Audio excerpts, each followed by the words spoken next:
quite a bit of pressure in there. I got that one cut. Just cut this one off. And I got a Dremel tool. Alright, this is the filter I like to use. Alright guys, we got another project today. I'm going to be installing this whole house filter. We're getting a little sediment inside. I noticed in our sediment filter in our reverse osmosis, it's turning dark already after just maybe 2 weeks having it.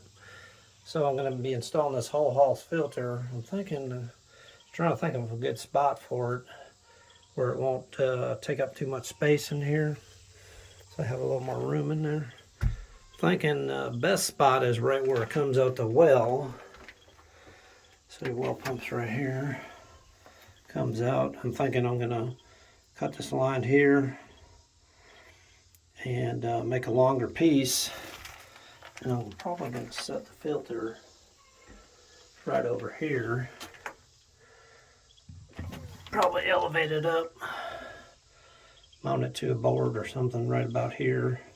So where I can take it off.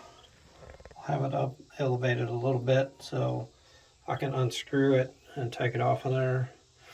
So I'm gonna have to put some wood in here. And then I'll run this line.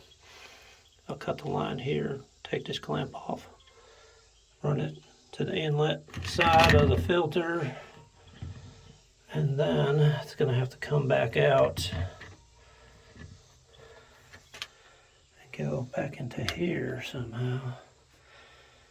So I'm going to have to probably elbow it down and across an angle here. I really don't want to put it right next to this electric box, the cutoff switch. And I've got another electric, separate 110 electric for the heater I haven't hooked up yet. I'm going to do is put an outlet in here with a light switch, and also have a electric outlet for a heater for winter. So figure this out. That way, if I get it right as it comes out the well, it'll filter everything and less chance of getting sediment into this manifold here, into the pressure switch, into the pressure tank. Less sediment in there, less sediment in all these valves. We got an overpressure valve, shut off, got a pressure gauge, I got all that. So it'd be best to keep the sediment from getting into there. It's not a lot of sediment, but there's a little bit coming out, so I definitely want to put this just as it comes out the well. Figure something out here. Okay, so I got about where I'm going to put it here. I stuck a board under there to give me the correct height. So I got a little room I can drop this down. Now I just got to cut these pipes here, reconfigure them. I got the well turned off. I got my water to the house turned off, so nothing comes back through the pipe. Should be a little water in there, a little pressure. Let's see what happens here. It sprays everywhere. So here we go. Let's see how big a mess this is going to make here. There'll be a lot of pressure. There's some spray. Let's see. Hopefully it's not too much water. Pressure in there. There's quite a bit of pressure in there.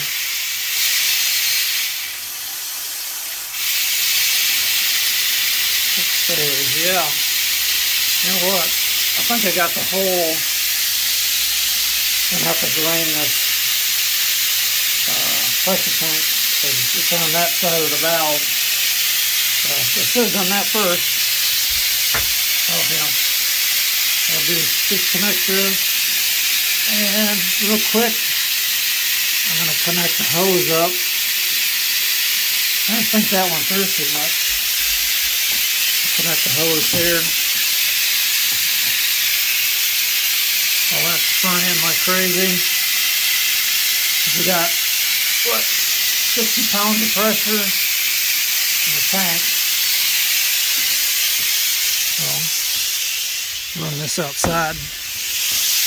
Turn that on. That'll bring the tank down. Whew. Okay. That wasn't too bad. I got one cut. Just cut this one off. And I got a Dremel tool. I'll save these fittings.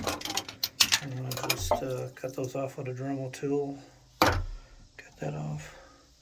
Cut that one off. Reconfigure this all in here differently. Including that filter. Right, this is the filter I like to use. It's a 1 micron filter, 10-inch by 5-inch whole house sediment water filter. This will get all your real fine sediments out, like clay. Usually change this about every 2 months. I think somewhere around here it says replace every 6 months. You may be able to get by with that if you don't have a lot of sediment in your well.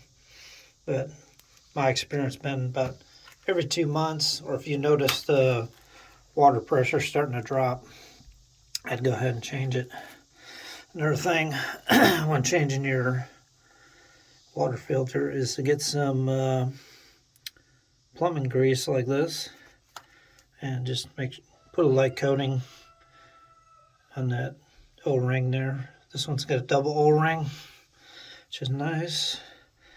And then when you start it up, this actually, when you're changing your filter, this releases the water pressure, so it makes it easier to take that off. But you can also bleed the air out by pressing on that button there. And with this filter housing, they sent an extra button and valve and spring, so that's kind of nice to have that. Alright, so I got it all finished up. Got my new clamps on there, everything. I ran a pipe over and down and then across again, a 90-degree back into the manifold here. So it's all set up. Doesn't take up too much space. And I got a little, so you can see, enough space that I can unscrew the filter, drop it down, and change it out whenever I need to. And then I just go in ahead and lift the wrench here so I can change it out whenever I need to.